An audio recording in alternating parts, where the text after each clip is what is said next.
Hey guys, SoCal Val here. You are listening to the Hitting the Turnbuckle podcast.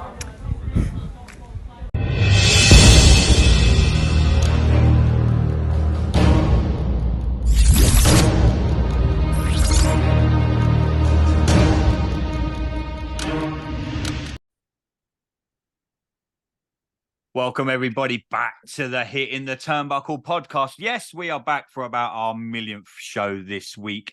We have got another special episode of the Hitting the Turnbuckle podcast coming to you today via YouTube, Spotify, Google Pod, Apple, wherever you get your content.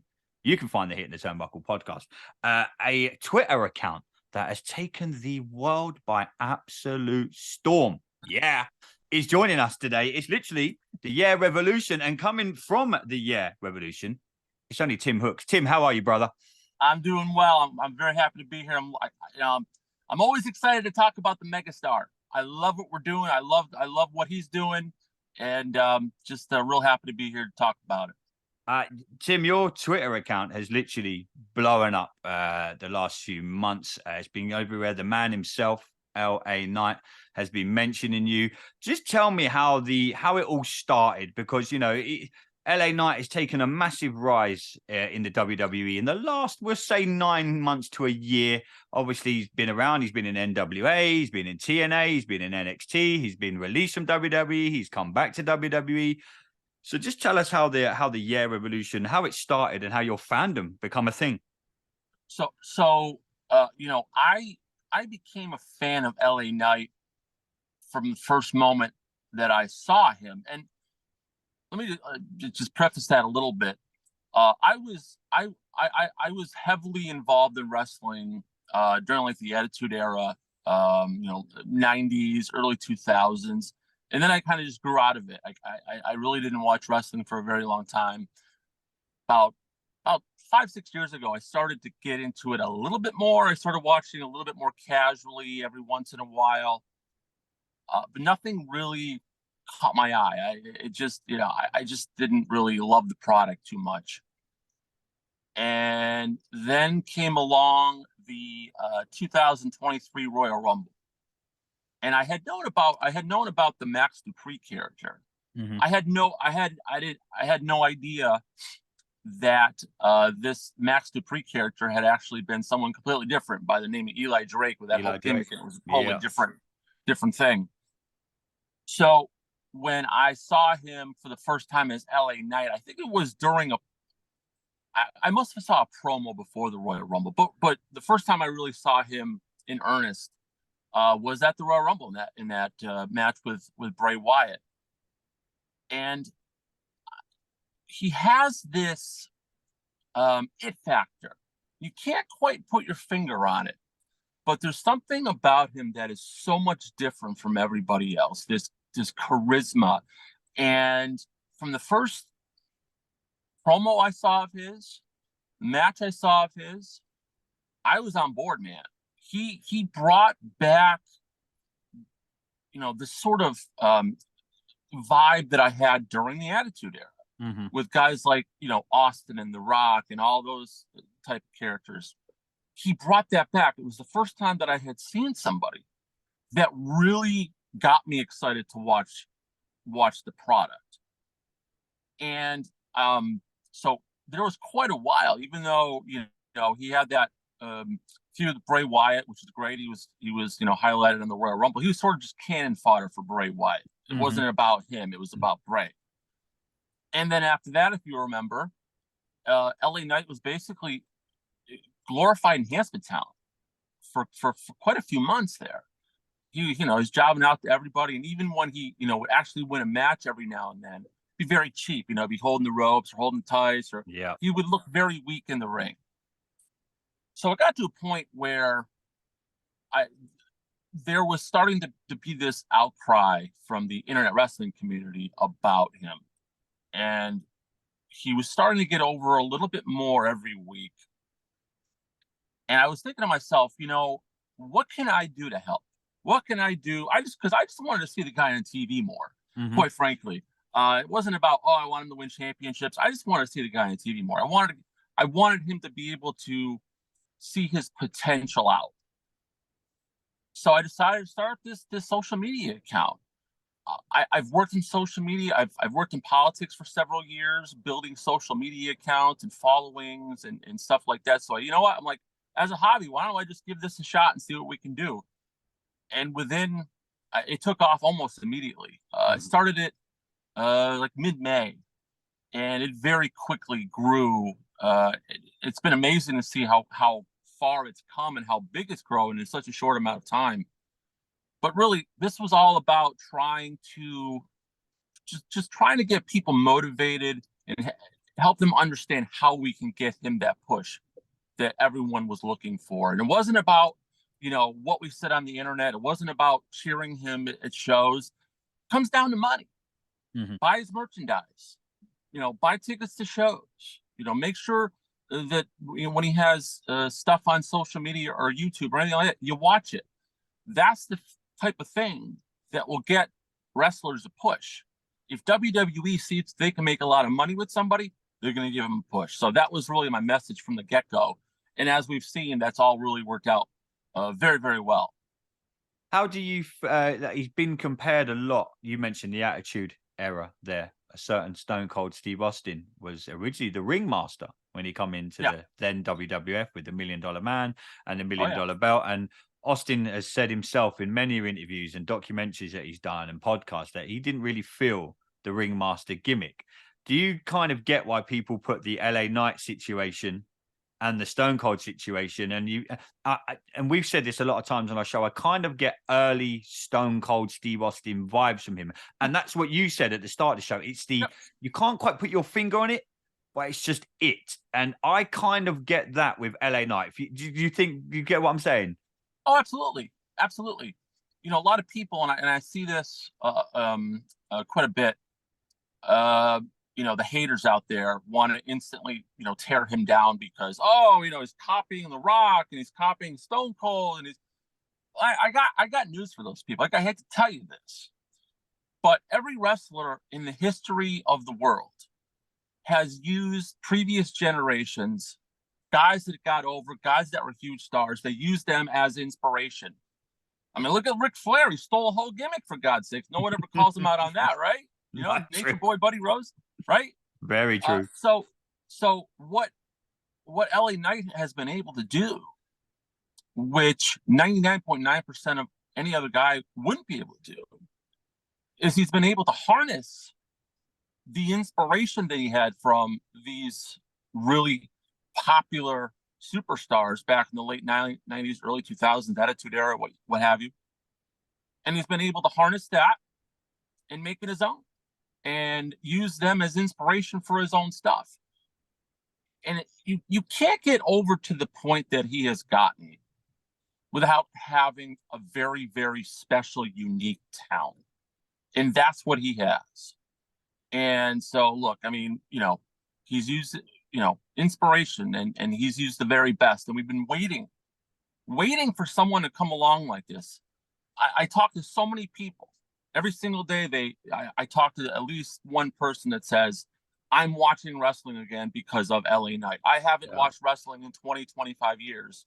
And now I'm watching again because of LA Knight. And that's kind of the unique thing about him, is that he appeals to every demographic. You look at, for example, the newer fans, younger fans. To them, he's fresh, he's new, he's exciting. They haven't seen anything like him before.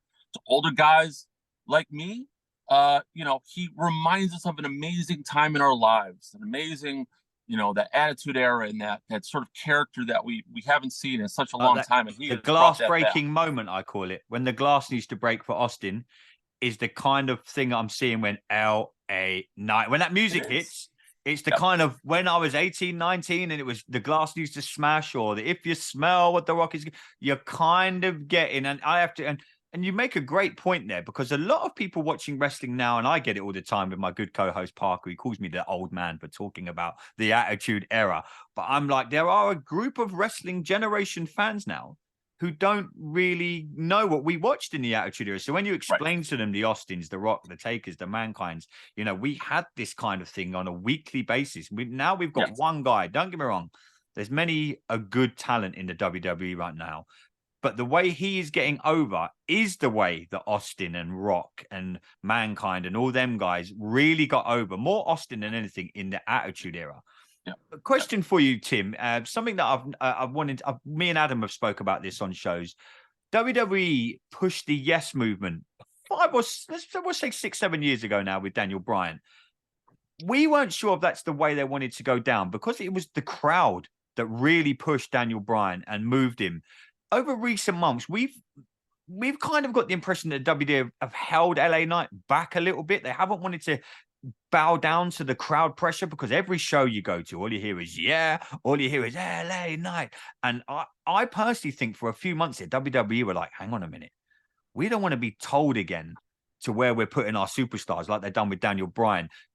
I think now they're getting to the point, if you look at the Crown Jewel main event, they're kind of like, okay, we'll give you a little something here at Crown Jewel, not necessarily put the title on LA Knight yet, because I personally don't think that will happen, but I'll get your opinion in a minute. I think that's going to be saved for a later date.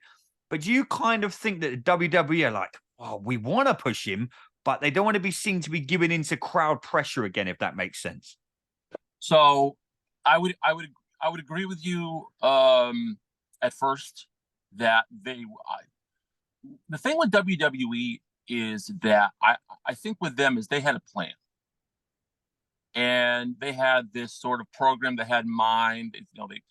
They sort of planned it out in advance for quite a while. And they wanted LA Knight to be a mid-card heel. That's what they wanted. It was clear. That's what they wanted him to be. They wanted him to be a mid-card heel. And the fans told them something different. Mm-hmm. And even though they tried to keep this guy as a heel, I remember it was actually before the last Saudi show. I'll never forget this, where they had that double taping in Columbia, South Carolina. And they piped in the booze. Remember when they piped in the booze? Yeah. Oh, according to Triple H, they don't pipe in the booze. Oh, yeah. Well. In this particular case, they absolutely did. Mm-hmm. And it was clear that they were trying to stifle what he was doing and keep him as a heel. That's what they want. That was their plan. But around the time Money in the Bank happened, you could no longer ignore the crowd. Oh, I was in London, man. I was in London, Tim. The crowd, oh my God. It's crazy. I mean, it was unbelievable. Up until that point, he was getting some decent reactions, but that was a whole nother level. Mm-hmm. That was the moment that I'm like, oh boy, we got something going here. Yeah. Listen to this place, man. And that was the beginning of his ascent, really in earnest, was what we saw there. And even though he didn't win Money in the Bank, and everyone was all angry at the time, they're holding him down, which I understand. And the way it was looking, it looked like they were doing that. And they were for a while. But here's the bottom line. WWE is a business, and they're in business to make money. And when someone comes along that is not just obviously popular, but is making them lots and lots of money, mm-hmm. Guess what's going to happen? They're going to have no choice. They have to push him. Yep. They have to capitalize on that. And we've seen that over it's amazing to think, it's only been a few months. Talking about SummerSlam was really his first big win in that Battle Royal. Yeah. And that was a little less than 3 months ago. Mm. From that to now where he's main eventing one of the biggest shows of the year for the Undisputed Universal Championship. So my thing is this. Every sign that I've seen over the last few months indicates that they are completely all in on LA Knight as a top guy in that company. Mm. I don't know what's going to happen as far as him winning championships or anything. I have no idea what's going to happen there because, you got Cody and that whole story, and there's a lot of different things going on. But there is no doubt in my mind that LA Knight is now a top guy in their minds. Yeah. And they're going to treat him like a top guy. And, we'll see where that leads. But he's in a great position right now. And his future really at this point is in his hands, man. If he can hit a home run with this match with Roman Reigns, and they can get tons of people to watch and get that sellout crowd and make tons of money, maybe we'll see what happens further down the line. I don't think he's going to win the title at Crown Jewel. I don't think anyone thinks he's going to win the title, but he has a great opportunity to impress a lot of people. So I'm very excited to see how that plays out.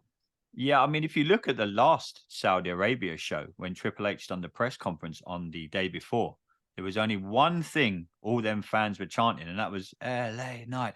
That for me was kind of the moment where you could see Triple H, Paul Levesque, you could see the dollar signs, cha-ching, cha-ching, going around in his eyes, thinking, wow, because they'd just been in the States, you know what I mean? He hadn't really been outside the States to get some feedback. Like, yeah, this is before Money in the Bank. So, and the LA Knight chants were astronomically loud in the last Saudi show. So, yeah, just moving forward to next Saturday, obviously LA Knight is now in the main event. There's so much talk. I think I read a big article this morning that WWE are thinking of Roman Reigns breaking Hulk Hogan's record, which means he keeps the title for another nearly 3 years. And I'm like, look, don't get me wrong. I love my tribal chief. Everyone knows he's my dude. But I'm like, oh, my God, 3 years? Really? You want him to be like of all time? I mean, where are you sitting with the whole? Obviously, we've got LA Knight going up against Roman Reigns. I'd just be interested to get your views, Tim, as a fan, because, LA Knight is going up against Roman. How would you book it? If you were in charge of WWE right now and Roman's the champion, how are you either ending Roman's reign or like WWE are kind of thinking, if you believe, and I take all these reports from Dave Meltzer and all these other people with the tiniest pinch of salt that you could ever possibly have. Right, exactly. The thing you have to remember, with the Dave Meltzer, any of these wrestling insiders, is that they're told what people want them to hear. Mm-hmm. Everyone, all these, leakers and these people within the company, for the most part, they have agendas. They have personal agendas in a lot of cases. And they're going to leak to you what they want you to think and what they want you to know. So that's why I'm not a huge fan of Meltzer. I'm not a huge fan of, wrestling insiders as a whole. There are a few exceptions to that, because there are some good people out there. But you just don't know. And things can change day to day. But if you're asking my opinion on how Roman Reigns' championship reign should, that's funny, reign should end. I don't know. My hope would be that when someone finally pins him and defeats him for that championship, that it'll be done to get that individual over to the next level. Obviously, you would like it to be a younger guy, someone who needs that sort of stamp of approval, that huge monumental victory that can get them to the next level. I don't know who that would be right now, quite frankly. As far as young stars are concerned in that company, baby faces, I don't know who that would be. So I still think it's going to be Cody Rhodes. Yeah, I think that's the safe bet. Mm-hmm. Is that he'll finish the story. But I'll be completely honest with you. I think there is a realistic chance that LA Knight could be that guy. And I'll tell you why real quick. Again, we've been talking about this. It's a business, right? And who can make the most money, and who can, if you main event WrestleMania, who can put the most eyeballs on that main event match. And what I'm seeing from LA Knight now is not only is becoming very obviously, he's extraordinarily popular in the wrestling circles, but he's starting to transition over to mainstream pop culture. We've seen this time and time again, where he is now being mentioned, not just in wrestling, but in overall, mainstream pop culture. Mm. So if his rise continues and he gets bigger and bigger and bigger, and you see him, start being on late night TV shows and all that kind of stuff, and getting it used to be called the MTV era, didn't it, back in the day? Do you remember? Oh yeah, of course I do. So, but no, look, if he gets to that point and he's really, really popular, gets to that Austin level of popularity, that Rock level of popularity, where everybody knows his name, even outside of wrestling, I could absolutely see them pulling the trigger on him being their champion and being the face of the company. Because that's what's going to make them the most money. And whatever makes them the most money they're going to run with. That's my opinion. Yeah, I'm 100% with you. I mean, me and Adam spoke on shows, and we're like kind of leaning towards Cody. But my God, if by for whatever reason they go next Saturday, LA Knight is winning that title, you're gonna hear me. You're gonna hear me from here, bro. I'm in London. You're over there in Boston. You're gonna hear me if LA Knight if LA Knight pins him 1, 2, 3. Dude, that's going to be shockwaves heard around the world because I think it'll be great. I've got my own. I've got a view where I think Logan Paul wins the United States title, and I think LA Knight wins that off Logan Paul. That's what I think happens. Could be. I don't know. Could be. I've been pretty outspoken about mid-card titles. I think mid-card titles should be used to get somebody over, to give them credibility. I remember. I'll never forget this. I forget who he said it to, but Vince McMahon once said about the Intercontinental Championship. It's like, pal, no one gives a shit about the Intercontinental Championship. And when you look at mid-card titles, who's the champion now? Rey Mysterio's the U.S. champion. Yeah, U.S. champion. Gunther's the Intercontinental title. Yes. And what we've seen with Gunther is that he's been Intercontinental champion. That gives him credibility. Now he's to the point where he's the longest reigning Intercontinental champion of all time. I mean, that's gotten him over to the point now where you could see him as a main event talent, right? Mm-hmm. So my thing is with mid-card titles, I view them as props, and I view them as vehicles to get somebody, get a superstar to that next level. And I just don't think the LA Knight needs that. I think he's already at the main event level. Yeah, in the fans' minds. Good point. So I would rather see a U.S. championship go to somebody who needs it for credibility. Now, could it be Logan Paul? I mean, look, I wouldn't be a fan of that, quite frankly. But neither would I, bro. Neither would I. I'm sure, though. I'm 99.9%. When you watch that next Saturday, Tim, remember this chat that you and I had. I'm telling you, they're putting that title on him. I wouldn't doubt it. I wouldn't doubt it. My thing was, I thought what was going to happen was they put the belt on Rey Mysterio so that he would drop it to Santos Escobar. I thought for sure that was where the money was. Like you could get this guy a win over his mentor, right? Mm-hmm. Be that next big Latin star, and I thought for sure that was going to happen, but I don't even know what Santos Escobar's doing these days. So I have no idea if they've just kind of. I know he got injured for a while, but now he's just, I don't know, jogging out. Yeah, he's been on SmackDown a few times. I think I think that whole LWO thing, me personally, I get why they tried it with the whole Puerto Rico show, and I don't think it's working to the extent where they thought it was going to go. It was good for 2-3 weeks, don't get me wrong, and that's great. You had the whole Puerto Rico thing, and that pay-per-view was incredible. Bad Bunny, etc., etc. I think now the dust is settled, WWE, like you say, Tim, have gone, we're not making much money out of this. Don't get me wrong, the LWO shirts are selling worldwide, but from a TV standpoint, I don't think they really wanted to go that way with the title. That's why I think to get maximum exposure, and it's going to be on every news outlet and every website when Logan Paul gets that title, albeit even if he got it for a month, 2 months, I don't know, could lose it at the Rumble, Survivor Series. That's where WWE are like, again, cha-ching, cha-ching. Exactly. But Tim, talking of cha-ching, LA Knight is definitely he's going, my friend. I'm telling you now, he's pretty much there. I can't wait for the match at Crown Jewel when everybody's saying the name LA Knight. I think it's going to be incredible. Yeah, Tim, keep doing what you're doing, though, brother. For those that aren't following, just tell all our listeners, bro, where they can find you on socials. Very easy. Revolution. We're on X. We are on Instagram. Just type in @Revolution _ and you'll find us. We have a huge, really large following. One of the largest followings for an independent wrestling account now on the X platform, formerly known as Twitter. We're doing some stuff on Instagram. We've got a YouTube channel as well.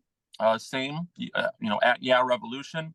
And I'm also working on a new project with a couple really great guys for a platform on Discord.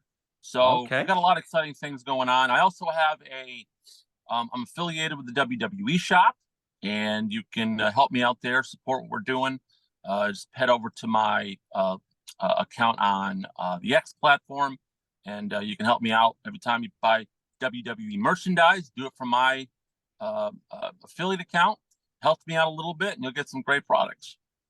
Tim, been an absolute pleasure to talk to you, my friend. Thank you so much. Thank you so much for coming on the Hitting the Turnbuckle podcast. Keep doing what you're doing, bro. And when LA Knight wins that world title, mate, me and you will jump back on a podcast and have another chat. I would love it. I can't wait, my friend. Thank you so much. It's going to be awesome. Ladies and gentlemen, this has been another episode of the Hitting the Turnbuckle podcast. I've been your host, Andy Burrows. Till next time, don't buckle down and stay safe. Let's just say, yeah. Yeah.